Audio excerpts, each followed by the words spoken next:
सुनए परदेसिया आजाद लगरिया से बिरह में बाती तोहे कहतानी रोज पूछ टाइम घरिया से सुनए परदेसिया आजाद लगरिया से सुनए परदेसिया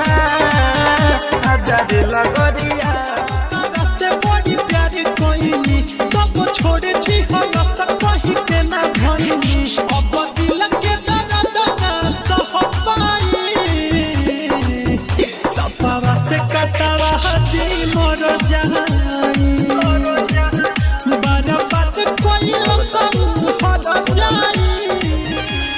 हम इनका से तनिको खफा नहीं थी काहे की जान बेवफा नहीं थी अखिलेश के खेसारी खाती भुलायल बड़ी अखिलेश के बना हमरा के छोड़ल का जरूरी बा तू बता बना हमरा के छोड़ल का जरूरी बा ए जाने रहतारू दूरी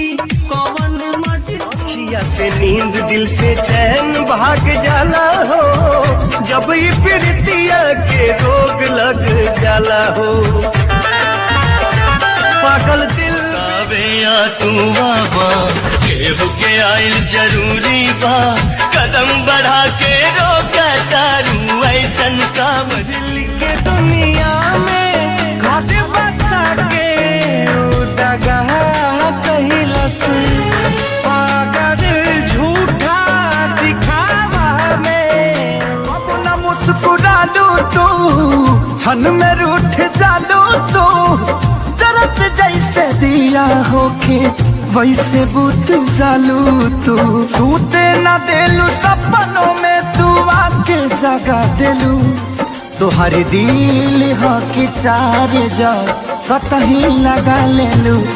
तोहर दिल हो कि चार जा कतही लगा लेलू हमरा प्यार के बदला में बोला का दिल बाड़ू हो तू जब दिल बाड़ू हो तो दगा दिल बाड़ू हो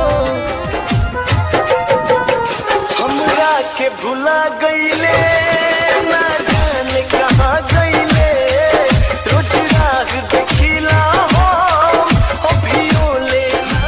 के मेहदी मिटावेली तो हमरे के समझावेली